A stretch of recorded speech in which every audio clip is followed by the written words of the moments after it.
palco. Chegou ao amanhecer, trouxe uma mala cheia de cartões, de canções, que cantará ao anoitecer.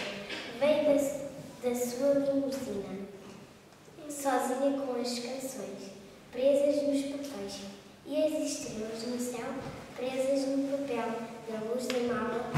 Quem não canta, não sonha estes mistérios. Mistérios.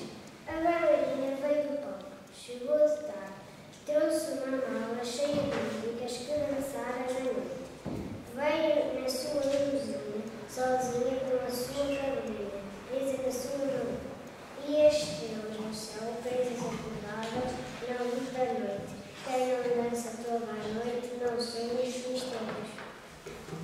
Mistérios. O polícia veio do quartel, chegou de madrugada, trouxe uma jaula cheia de ladrões, que apanhava a pôr do sol.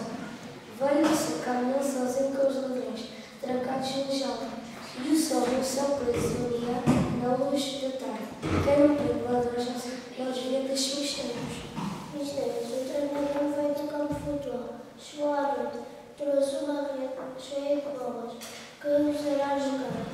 Foi no seu carro, sozinho com as bolas, presas na rede, e as estrelas no céu que iluminavam a estrada, na luz da noite.